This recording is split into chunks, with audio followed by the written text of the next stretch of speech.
नमस्कार दोस्तों, स्वागत है आपका आपके अपने YouTube channel RBSC online classes में। अपन बात कर रहे थे आपके विज्ञान के छठे पाठ यानी रासायनिक अभिक्रिया एवं उत्प्रेरक के बारे में, जिसमें अपने दो भाग कर लिए थे। अगर आपने पीछे वाले भाग नहीं देखे हैं तो वो जरूर देखिएगा ताकि आगे के भाग आपको आसानी से समझ में आ जाए। तो देख रहे थे अपन अभिक्रियाओं के लास्ट वीडियो में अपने अभिक्रियाओं के प्रकार देखे थे। अभी और भी अभिक्रियाओं के प्रकार ही देखेंगे, लेकिन वो अलग अलग प्रकार से, अलग अलग तरीकों से अभिक्रियाओं को अलग अलग भागों में बांटा गया है, उसके बारे में बात करते हैं। तो आज अपन सबसे पहले जो बात करेंगे वो अपन बात करेंगे जो रासायनिक वेग या समय के आधार पर, यानी रासायनिक अभिक्रिया के में लगने वाले समय या उसका अभिक्रिया का वेग के आधार पर रासायनिक अभिक्रियाओं के प्रकार पढ़ेंगे। इसके आधार पर अभिक्रिया दो प्रकार की होती है। पहली अभिक्रिया है तीव्र अभिक्रिया और दूसरी है मंद अभिक्रिया। नाम से ही पता चल रहा है, तीव्र मतलब जो तेज गति से होती है और मंद मतलब जो धीरे धीरे होती है। ठीक है, तो पहले अपन इसकी परिभाषा देख लेते हैं। पहली जो है वो देख लेते हैं तीव्र अभिक्रिया। तीव्र अभिक्रिया, देखो तीव्र अभिक्रिया कौन सी होती है? जो तेज गति से होती है। ठीक है, सिंपल सी बात। तो क्या लिखेंगे? ऐसी अभिक्रिया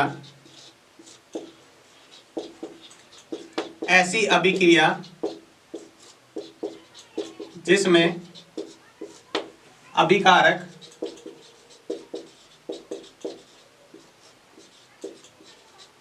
तेज गति से या तेज गति से उत्पाद में बदलते हैं।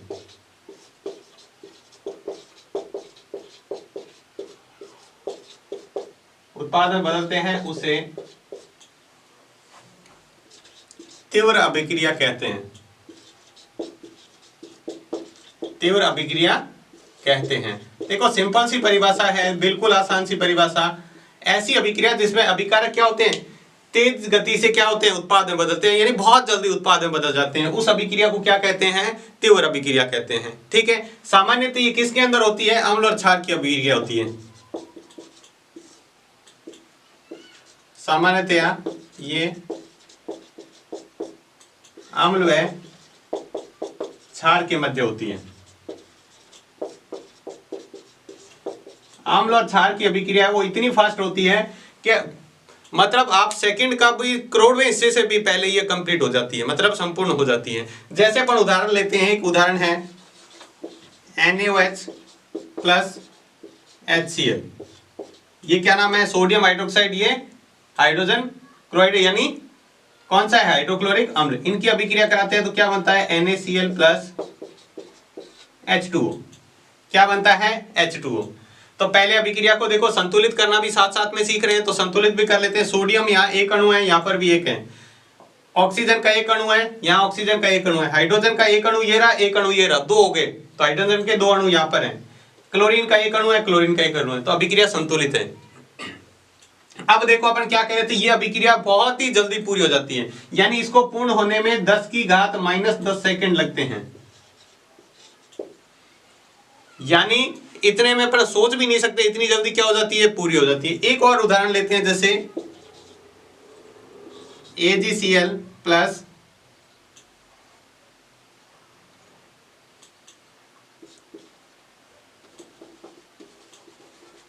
AgNO3 plus HCl। ये अभिक्रिया होती है, तो इसमें भी ऐसे ही होगा। देखो क्या होगा? AgCl प्लस यहां बनेगा HNO3। AgCl plus HNO3। ये भी अभिक्रिया बहुत ही क्या हो जाती है? फास्ट कंप्लीट हो जाती है, बहुत ही जल्दी पूरी हो जाती है। तो ऐसी अभिक्रिया जिसमें अभिकारक क्या होते हैं? बहुत जल्दी उत्पाद में बदल जाते हैं, उसे क्या कहते हैं? तीव्र अभिक्रिया कहते हैं। एक यहाँ पे आपको एक परिभाषा और याद रखनी है, अभिक्रिया का अर्धायुकाल। बहुत ही महत्वपूर्ण परिभाषा है, अभिक्रिया का अर्धायुकाल। देखो यहां पर आपको एक परिभाषा याद रखनी है, अभिक्रिया का अर्धायुकाल। अभिक्रिया का अर्धायुकाल का मतलब क्या होता है? आधी अभिक्रिया कंप्लीट हो जाती है, जिसमें आधी अभिक्रिया कंप्लीट होने में जितना समय लगता है उसको कहते हैं अभिक्रिया का अर्धायुकाल। यानी अपन बात करें तो अभिकारकों की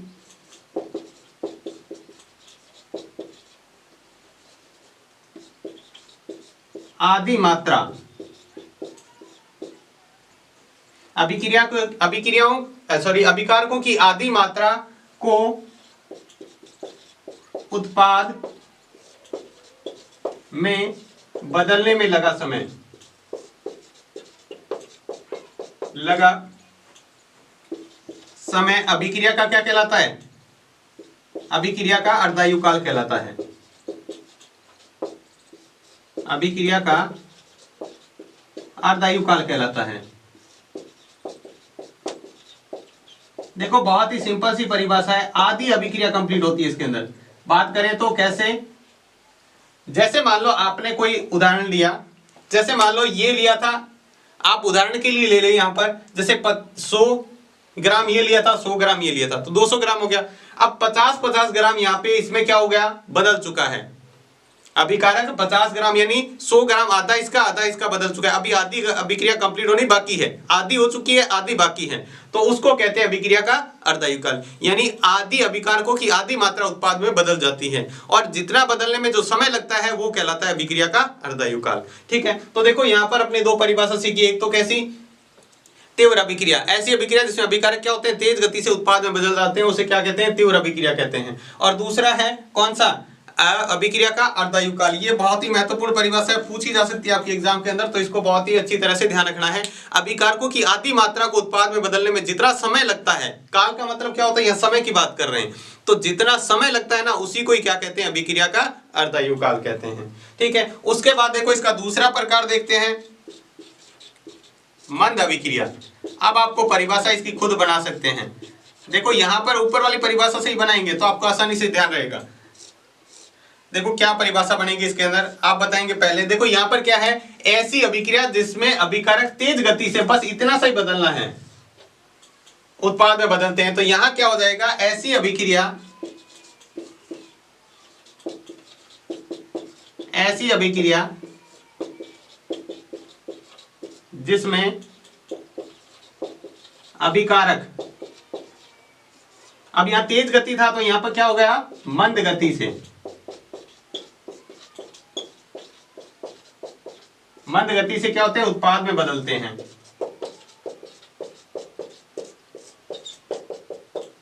बदलते हैं, उसे क्या कहते हैं? उसे मंद अभिक्रिया कहते हैं। उसे क्या कहते हैं? मंद अभिक्रिया कहते हैं। अब देखो अपन नॉर्मली जो उदाहरण लेते हैं वो देखते हैं। देखो जैसे अपन उदाहरण ले लेते हैं, मान लो अपने को दूध से पनीर बनाना है। ठीक है, अगर मान लो दूध उबल रहा है तो उसके अंदर नींबू की 2-3 बूंद डालेंगे तो वो फटाक से क्या हो जाएगा? दूध फट जाएगा। ठीक है, और फिर उसका आसानी से अपन पनीर बना सकते हैं। मतलब बहुत ही कम समय लगता है, तो बहुत जल्दी जो कंप्लीट हो जाता है वो कौन सी अभिक्रिया होती है? तीव्र अभिक्रिया। अब वही बात करें लोहे पर जंग लगने की, अगर मान लो लोहा लगा हुआ है, बाहर खुला छोड़ा हुआ है, तो वो कुछ समय में उस पर जंग लग जाता है। क्या वो कुछ मिनटों में हो जाता है? नहीं, उसके लिए क्या है? महीनों सालों लगते हैं। लोहे पर जंग लगने में क्या होते हैं? महीनों साल लग जाते हैं। तो वैसी अभिक्रिया को क्या कहते हैं? मंद अभिक्रिया कहते हैं। इसमें घंटों लग सकते हैं, महीने लग सकते हैं, दिन लग सकते हैं, साल लग सकते हैं। ठीक है, तो वो क्या होती है? धीरे धीरे अभिक्रिया कंप्लीट होती है। जो धीरे धीरे अभिक्रिया कंप्लीट होती है उसे क्या कहते हैं? मंद अभिक्रिया कहते हैं। उदाहरण के लिए अपन यही उदाहरण ले लेते हैं, लोहे पर जंग लगना।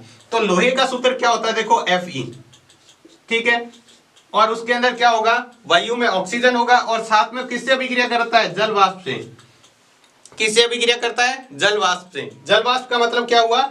जैसे हवा के अंदर जो नमी होती है उससे अभिक्रिया करता है। ठीक है, तो ये क्या हो जाएगा? देखो Fe2O3.3H2O, 3H2O। ये किसका सूत्र है? लोहे पर जो जंग लगता है उस जंग का सूत्र है। ठीक है, लोहे पर जंग लगने का सूत्र ये है। अब अपन इसको करते हैं संतुलित। बहुत ध्यान से इसको अभिक्रिया को संतुलित कीजिएगा ताकि आपको अच्छे से याद रहे। देखो यहाँ पर कितने हैं? पहले देख लो, फेरस यहाँ पर 1 है, यहाँ पर कितने हैं? 2 हैं। सीधी सी बात, फेरस कितने हो गए? 2। तो सबसे पहले अपन हाइड्रोजन और ऑक्सीजन को छोड़कर संतुलित करते हैं ना। तो देखो यहाँ पर फेरस को संतुलित किया, यहाँ 2 है, तो पहले क्या करेंगे? यहाँ पर अपन 2 लगा देते हैं। एक बार के लिए यहाँ पर 2 लगा देते हैं। ठीक है, ये 2 फेरस हो गए। अब देखो हाइड्रोजन ऑक्सीजन की बात करते हैं। फेरस तो संतुलित हो गया, हाइड्रोजन ऑक्सीजन। ऑक्सीजन कितने हैं? 2। यहाँ पर ऑक्सीजन कितने हैं? 3 ये रहे और 3 ये रहे, 6। ऑक्सीजन कितने हैं? 6। जबकि यहाँ पर कितने हैं? 2 और 1 3 हैं। ठीक है, अगली बात करते हैं हाइड्रोजन की। अभी ऑक्सीजन संतुलित नहीं है, हाइड्रोजन की बात करें। हाइड्रोजन 2 है यहाँ पर और 2 यहाँ पर हाइड्रोजन, सॉरी 6 हाइड्रोजन है यहाँ पर। यहाँ पर कितने हाइड्रोजन? 6 हैं। हाइड्रोजन यहाँ पर देखो 3 को 2 से गुणा करेंगे 6, तो पहले हाइड्रोजन को संतुलित, एक बार संतुलित करना आप सीख गए तो फिर आपको दिक्कत नहीं आएगी। इसको ध्यान से देखो, यहां से इसको गुणा करेंगे तो ये 6 हो गया, यहाँ हाइड्रोजन 6 हो गए, लेकिन ऑक्सीजन कितने हो गए, 3 और 2 5 हो गए, लेकिन यहाँ पर कितने हैं, 3 और 3 6 हैं, तो संतुलित नहीं होगा। ठीक है, तो फिर अपन इसको संतुलित करते हैं तो किस तरह से होगा, देखो यहां पर अपन क्या करते हैं, इसको 2 है ना, तो यहां पर 2 और लगा देते हैं और यहां पर कर देते हैं 4। अब थोड़ा सा देखते हैं, यहां पर फेरस कितने हैं, 4, यहां पर 2 को 2 से गुणा करेंगे 4। अब ऑक्सीजन कितने हो गए, देखो 3 और ये 3, इससे गुणा होगा 6, 6 को 2 से गुणा करेंगे 12 ऑक्सीजन है, कितने हैं 12। तो 12 ऑक्सीजन कैसे करेंगे, यहां से देखो 12 ऑक्सीजन करना है, तो ये ऑक्सीजन हो गए 6, देखो यहां पर ऑक्सीजन कितने हो गए 6, तो यहां पर अपन क्या करते हैं, यहां पर अगर अपन लगा देते हैं 6 तो ऑक्सीजन 6 हो गए, करने कितने हैं, देखो ऑक्सीजन 3 को 2 से गुणा करेंगे 6 ये है, और 3 दूनी 6 ये 12, तो 12 करने के लिए क्या करते हैं, 3 से गुणा कर देते, तो 6 ऑक्सीजन ये हो गए और 6 ये हो गए, 12 ऑक्सीजन बराबर हो गए। अब बात करते हैं हाइड्रोजन की, देखो संतुलित हुए नहीं, हाइड्रोजन कितने हो गए, 6 दूनी 12, और यहाँ देखो 3 दूनी 6, 6 को आगे 2 है, इससे गुणा करेंगे तो 12। तो इस तरह से आपको देखकर और सभी को संतुलित करना है। हो सकता है 1-2 बार संख्या आपकी गलत लिखी जाए, लेकिन फिर आपको उसको सारों को संतुलित करेंगे तो धीरे धीरे संतुलित हो जाएगा। तो ये थे अभिक्रिया, वेग के आधार पर अभिक्रियाओं के प्रकार। 2 प्रकार होते हैं, या अभिक्रिया में लगने वाले समय के आधार पर अभिक्रिया के 2 प्रकार होते हैं, एक तो होती है तीव्र अभिक्रिया और दूसरी होती है मंद अभिक्रिया। ठीक है, आपने इसको अच्छी तरह लिख कर देख सकते हैं, और ये बहुत ही आसान सी परिभाषाएं हैं, आप इसको बहुत ही आसानी से याद भी रख सकते हैं। इसके बाद देखते हैं और रासायनिक अभिक्रियाओं के प्रकार हैं, जो है उत्क्रमणीय और अनुत्क्रमणीय के आधार पर। अपने चैप्टर के शुरू में ही पढ़ा था परिवर्तन, भौतिक परिवर्तन और रासायनिक परिवर्तन, जिसमें आपको 2 शब्द आए थे, उत्क्रमणीय और अनुत्क्रमणीय। तो देखो उत्क्रमणीय और अनुत्क्रमणीय में पहली जो अभिक्रिया है वो देखते हैं अनुत्क्रमणीय अभिक्रिया। आपको याद करना है अनुत्क्रमणीय परिवर्तन किसे कहते हैं, जिसमें क्या होता है, नया पदार्थ बनता है। ठीक है, यानी अभिकारक से जो उत्पाद बन गया, उत्पाद से वापस अभिकारक नहीं बना सकते, उस अभिक्रिया को कहते हैं अनुत्क्रमणीय अभिक्रिया। यानी ऐसी रासायनिक अभिक्रिया जिसमें अभिकारक क्या होते हैं, क्रिया करके उत्पाद में बदलते हैं, ठीक है, लेकिन उत्पाद वापस अभिकारक में नहीं बदल सकते, उस अभिक्रिया को कहते हैं अनुत्क्रमणीय अभिक्रिया। और ये एक ही दिशा में चलती है। एक ही दिशा का मतलब क्या होता है, जैसे मान लो एक उदाहरण लिया, कार्बन प्लस ऑक्सीजन बन के क्या बनेगा, CO2 यानी कार्बन डाइऑक्साइड। अब आप कार्बन डाइऑक्साइड से वापस कार्बन और ऑक्सीजन अलग अलग नहीं बना सकते। ठीक है, तो ये तीर का निशान एक ही दिशा में चलता है, तो इसे कहते हैं, इसलिए ये एक ही दिशा में चलती है। दूसरा उदाहरण लेते हैं, जैसे एक लिया CH4 मेथेन है, ठीक है, इसकी अभिक्रिया कराते हैं ऑक्सीजन से, मेथेन की अभिक्रिया ऑक्सीजन से कराते हैं तो क्या बनता है, CO2 plus H2O, CO2 plus H2O। देखो पहली वाली तो अभिक्रिया संतुलित है, दूसरी को अभिक्रिया संतुलित कर लेते हैं। यहाँ कार्बन 1 है, यहाँ पर 1 है, यहाँ हाइड्रोजन 4 है, लेकिन यहाँ हाइड्रोजन कितने हैं, 2 हैं। ठीक है, तो अपन क्या करते हैं, यहाँ पर 2 लगा देते हैं, तो हाइड्रोजन 2 हो गया, ऑक्सीजन कितने हो गए, 2 ये 2 ये 4, तो यहाँ पर भी ऑक्सीजन कितने होने चाहिए, 4, तो ये हो गया 4। ठीक है, अभिक्रिया क्या हो गई, संतुलित हो गई। तो इसमें क्या होता है, एक बार अभिकारक से उत्पाद बन गया, फिर वापस उत्पाद से अभिकारक नहीं बना सकते, यानी ये एक ही दिशा में चलती है। इस प्रकार की अभिक्रिया को क्या कहते हैं, अनुत्क्रमणीय अभिक्रिया। यानी ऐसी अभिक्रिया जिसमें अभिकारक उत्पाद में बदलते हैं, उत्पाद पुनः वापस अभिकारक में नहीं बदल सकते, उसे कहते हैं अनुत्क्रमणीय अभिक्रिया। अब उत्क्रमणीय अभिक्रिया की बात करें तो बिल्कुल इसका उल्टा, यानी ऐसी अभिक्रिया जिसमें अभिकारक क्रिया करके क्या होते हैं, उत्पाद में बदलते हैं, और उत्पाद से वापस क्रिया करके किस में बदल जाते हैं, अभिकारक में बदल जाते हैं, उसे क्या कहते हैं, उत्क्रमणीय अभिक्रिया कहते हैं। ठीक है, लेकिन ये क्या है, दोनों दिशाओं में चलती है। जैसे मान लो उदाहरण के लिए अपन लेते हैं, जैसे A प्लस B अभिक्रिया किया, ठीक है, और C प्लस D बन गया। ठीक है, अब C प्लस D ने पुनः अभिक्रिया किया और वापस क्या बना दिया, A प्लस B बना दिया। ठीक है, इसको ऐसे भी लिख सकते हैं, इसको चाहे तो ऐसे भी लिख सकते हैं, A प्लस B। आपको क्या कहा था, अनुत्क्रमणीय होने पर अभिक्रिया जिसमें अभिक्रिया लिखने के चरण, तो इस तरह से तीर का निशान लगाना और C प्लस D लिख देना, C प्लस D। इसका उदाहरण देख लेते हैं, जैसे एक N2 प्लस H2 क्या होता है, NH3। नाइट्रोजन और हाइड्रोजन मिलकर अमोनिया बनाते हैं। ठीक है, अभिक्रिया को संतुलित कर लें, यहाँ हाइड्रोजन 3 है, यहाँ पर हाइड्रोजन 2 है, नाइट्रोजन 1 ही, यहाँ 2 लगा देते हैं, तो 2 नाइट्रोजन हो गए, 6 हाइड्रोजन हो गए, यहाँ 3 लगा देंगे, अभिक्रिया क्या होगी, संतुलित होगी। तो ये एक उदाहरण है किसका, देखो नाइट्रोजन और हाइड्रोजन मिलकर अमोनिया बनते हैं, वापस इससे अमोनिया से नाइट्रोजन और हाइड्रोजन को अलग किया जा सकता है। तो ये देखो पहले अभिकारक से उत्पाद बने, फिर उत्पाद से पुनः अभिकारक बन गया, तो इस अभिक्रिया को क्या कहते हैं? उत्क्रमणीय अभिक्रिया। क्योंकि ये दोनों दिशाओं में चल रही है, दोनों तरफ देखो तीर के निशान लगे हुए हैं, इसलिए इसको क्या कहते हैं? ये अभिक्रिया दोनों दिशाओं में चलती है, दोनों दिशाओं में चलती है। तो ये था उत्क्रमणीय और अनुत्क्रमणीय के आधार पर अभिक्रियाओं के प्रकार। इसके बाद जो अगला जो प्रकार है अभिक्रिया का वो है ऑक्सीकरण और अपचयन। ऑक्सीकरण अपचयन अभिक्रियाओं के बारे में देखेंगे, ठीक है। तो इसके अंदर आपको क्या ध्यान रखना है, इसको मैंने टेबल से समझाया ताकि आपको इससे भी कर सकते हैं, और चाहें तो आप सीधा इसके बारे में, एक के बारे में पूछे तो परिभाषा भी लिख सकते हैं। तो देखो ऑक्सीकरण और अपचयन आपको देखो इस तरह से बताया, अगर आप एक को याद कर लेते हो ना तो दूसरे वाला अपने आप याद हो जाएगा। आप कहेंगे कैसे? देखो ये जो शब्द आएगा उसका उल्टा बिल्कुल ही आएगा। जैसे पहला देखते हैं, यहां पर लिखा है ऑक्सीजन का जुड़ना, यहां ऑक्सीजन का निकलना, यहां जुड़ना यहां निकलना, तो इस तरह से सारे एक दूसरे के उल्टे लिखे हुए। तो आप एक को अच्छी तरह याद कर लो, दूसरा अपने आप याद रह जाएगा, ठीक है। तो देख तो इसको समझते हैं। सबसे पहले ऑक्सीकरण। ऑक्सीकरण क्यों क्या कहते हैं? ऑक्सीकरण किसे कहते हैं? ऑक्सीजन का जुड़ना। जिस अभिक्रिया में ऑक्सीजन जुड़ती है किसी तत्व के साथ में या किसी परमाणु के साथ में, तो उसे कहते हैं ऑक्सीकरण। जैसे देखो यहाँ पर कार्बन प्लस ऑक्सीजन C+O2, यहाँ कार्बन अकेला था, देखो कार्बन के साथ ऑक्सीजन नहीं थी, यहाँ पर देखो कार्बन के साथ 2 ऑक्सीजन के अणु जुड़ गए हैं, तो ऑक्सीजन का जुड़ना ही क्या कहलाता है? ऑक्सीकरण कहलाता है। देखो यहाँ पर कार्बन अकेला है, इसके साथ कोई ऑक्सीजन नहीं है, या तो ऑक्सीजन पहले से हो ही नहीं और आ जाए, या फिर ऑक्सीजन बढ़ जाए। पहले मान लो इसके साथ एक अणु होता और अब 2 हो गए होते, तो भी वो ऑक्सीकरण है। दूसरा इसमें देखो ऑक्सीजन का निकलना, यहाँ देखो मैग्नीशियम के साथ ऑक्सीजन है, यहां देखो इससे मैग्नीशियम के साथ ऑक्सीजन है क्या? नहीं है, ऑक्सीजन निकल गई, तो ऑक्सीजन का निकलना भी क्या कहलाता है? अपचयन कहलाता है। ऑक्सीजन का जुड़ना ऑक्सीकरण, ऑक्सीजन का निकलना अपचयन कहलाता है। पहला पॉइंट आपको समझ में आ गया। दूसरा देखो हाइड्रोजन का निकलना, तो इधर क्या आ जाएगा? हाइड्रोजन का जुड़ना। देखो हाइड्रोजन कैसे, यहां देखो H2O है, ठीक है, ऐसे अभिक्रिया को संतुलित नहीं कर लेते हैं, ठीक है। संतुलित करने के बाद में देखो अब यहां पर देखो H2O है, यानी हाइड्रोजन और ऑक्सीजन, हाइड्रोजन ऑक्सीजन के साथ में क्या है? हाइड्रोजन है। यहां पर देखो ऑक्सीजन के साथ हाइड्रोजन है क्या? नहीं है, मतलब ऑक्सीजन के साथ से हाइड्रोजन निकल गई, तो हाइड्रोजन का निकलना क्या कहलाता है? हाइड्रोजन का निकलना ऑक्सीकरण कहलाता है। यहां पर देखते हैं, यहां देखो हाइड्रोजन और क्लोरीन, हाइड्रोजन गैस है और क्लोरीन है, यहां देखो क्लोरीन के साथ हाइड्रोजन है क्या?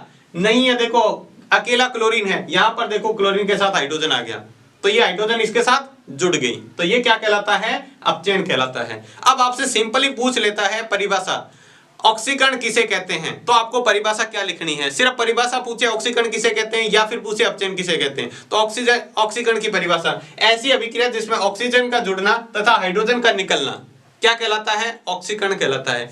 ऐसी अभिक्रिया जिसमें ऑक्सीजन का जुड़ना या हाइड्रोजन का निकलना ऑक्सीकरण कहलाता है। अपचयन की परिभाषा पूछे तो ऐसी अभिक्रिया जिसमें ऑक्सीजन का निकलना या हाइड्रोजन का जुड़ना क्या कहलाता है? अपचयन कहलाता है। 2 पॉइंटों से आपको परिभाषा अगर पूछे तो बनानी है, अंतर पूछे तो इस तरह से। अगला पॉइंट देखते हैं, इधर है विद्युत धनी तत्वों का जुड़ना। विद्युत धनी का मतलब होता है जिनके ऊपर प्लस आवेश होता है, उनका जुड़ना, ठीक है। इधर क्या होगा? विद्युत धनी तत्वों का, सॉरी इधर है विद्युत धनी तत्वों का निकलना, इधर है विद्युत धनी तत्वों का जुड़ना। इधर विद्युत देखो कैसे, यहां पर देखो पोटेशियम के ऊपर प्लस आवेश होता है, आई के ऊपर माइनस आवेश होता है, आयोडीन माइनस आवेश होता है। यहां देखो पोटेशियम के साथ आयोडीन है, ठीक है, आयोडीन के साथ पोटेशियम है, मतलब प्लस वाला के प्लस का है। देखो विद्युत धनी तत्वों का निकलना, प्लस वाले का निकलना, देखो आयोडीन के साथ पोटेशियम है, पोटेशियम के ऊपर कौन सा आवेश होता है? प्लस। जो पोटेशियम होता है उसके ऊपर आवेश होता है प्लस, ठीक है। अब देखो यहाँ पर आयोडीन के साथ पोटेशियम है क्या? नहीं है। यहाँ पर देखो आयोडीन के साथ पोटेशियम था, यहाँ पर नहीं है, तो इसको अपन क्या कहेंगे? आयोडीन यानी पोटेशियम का निकलना यानी विद्युत धनी तत्व का निकलना, इससे के साथ में निकल गया, तो ये क्या हो गया? ऑक्सीकरण। इधर आते हैं विद्युत धनी तत्वों का जुड़ना। मैग्नीशियम, मैग्नीशियम के ऊपर कौन सा आवेश होता है? मैग्नीशियम होता है +2, प्लस आवेश होता है। अब यहाँ पर अपन क्या कह रहे हैं? विद्युत धनी तत्वों का जुड़ना। यहाँ देखो क्लोरीन क्या है? अकेला है, यहाँ पर देखो मैग्नीशियम इसके साथ जुड़ गया, यहाँ क्लोरीन के साथ मैग्नीशियम जुड़ गया ना, मैग्नीशियम के ऊपर कौन सा आवेश होता है? प्लस, यानी विद्युत धनी तत्व है, तो विद्युत धनी तत्वों का जुड़ना क्या कहलाता है? अपचयन कहलाता है। अगला पॉइंट देखते हैं, विद्युत ऋणी तत्वों का जुड़ना। अब माइनस आवेश वाले की बात करेंगे, यहाँ पर धनी का मतलब होता है प्लस माइनस। देखो मैग्नीशियम है, यहाँ क्लोरीन है, क्लोरीन के ऊपर कौन सा आवेश होता है? माइनस। क्लोरीन के ऊपर कौन सा आवेश होता है? माइनस। तो यहाँ पर देखो क्लोरीन के साथ, यहाँ मैग्नीशियम के साथ क्लोरीन है क्या? अब ये कहेंगे ये और ये इस तरह से उदाहरण लिख सकते हैं, दोनों एक ही है। देखो इसमें अपन ये भी कह सकते हैं कि माइनस आवेश वाले के साथ प्लस आवेश वाला जुड़ रहा है और प्लस आवेश के साथ माइनस आवेश जुड़ रहा है, तो दोनों ही बात सही है। तो इसलिए ये उदाहरण यहाँ पर भी लिख सकते हैं। देखो यहाँ पर देखो क्लोरीन के साथ, सॉरी मैग्नीशियम के साथ क्लोरीन नहीं है, क्लोरीन माइनस आवेश है, लेकिन यहाँ पर देखो मैग्नीशियम के साथ क्लोरीन आ गया, यानी क्लोरीन कौन सा होता है? माइनस आवेश। माइनस आवेश का मतलब होता है विद्युत ऋणी तत्व है। तो यहाँ पर देखो विद्युत ऋणी तत्व इसके साथ जुड़ गया, तो विद्युत ऋणी तत्वों का जुड़ना, इधर विद्युत ऋणी तत्वों का निकलना। देखो कैसे, यहाँ पर देखो क्लोरीन कितने हैं? 3 हैं। मैंने क्या कहा है, या तो पहले से हो ही नहीं या फिर संख्या बढ़े या घटे तब भी होता है। तो यहाँ पर देखो फेरस के साथ 3 क्लोरीन है, और क्लोरीन मैंने अभी आपको बताया क्लोरीन के ऊपर माइनस आवेश होता है, ठीक है। तो यहाँ पर देखो क्लोरीन, फेरस के साथ 3 क्लोरीन है, यहाँ पर देखो क्लोरीन क्या हो गया? 2 ही रह गए।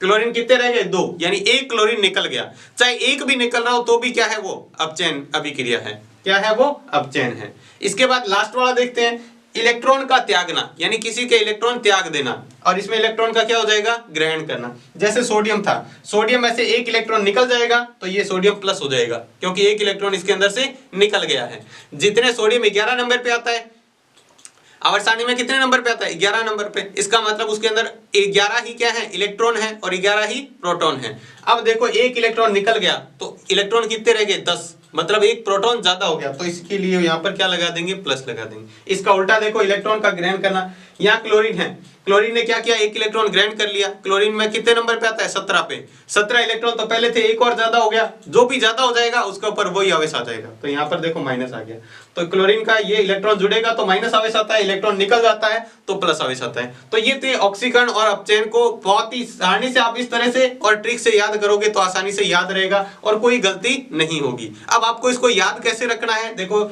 एक को याद करो, ऑक्सीजन का जुड़ना तो उधर ऑक्सीजन का निकलना, हाइड्रोजन का निकलना उधर हाइड्रोजन का जुड़ना, इधर विद्युत ऋणी तत्वों का निकलना या निष्कासन उधर विद्युत ऋणी तत्वों का जुड़ना, इधर विद्युत ऋणी तत्वों का जुड़ना उधर निकलना, या इलेक्ट्रॉन का त्यागना इलेक्ट्रॉन ग्रहण करना। अब आपको इसके उदाहरण सहित इसको याद रखना है, और कुछ भी इसमें से पूछा जा सकता है। आपसे ये भी पूछा जा सकता है विद्युत धनी तत्वों के आधार पर ऑक्सीजन और अपचयन की परिभाषा। अब विद्युत धनी तत्वों के आधार पर, तो विद्युत धनी तत्वों के आधार पर अभिक्रिया कैसे हो जाएगी? ऐसी अभिक्रिया जिसमें विद्युत धनी तत्व का निकलना क्या कहलाता है? ऑक्सीकरण कहलाता है। और ऐसी अभिक्रिया जिसमें विद्युत धनी तत्वों का जुड़ना क्या कहलाता है? अपचयन कहलाता है। इसके आधार पर भी पूछा जा सकता है, विद्युत ऋणी के आधार पर भी पूछा जा सकता है, इलेक्ट्रॉन के आधार पर भी पूछा जा सकता है। तो आपको ये सारे याद होने चाहिए पॉइंट। मैंने इसको बहुत ही शॉर्ट बना दिया है, आपको याद भी रहेंगे और आप इसको आसानी से कर भी पाएंगे। तो ये था आपका ऑक्सीकरण और अपचयन।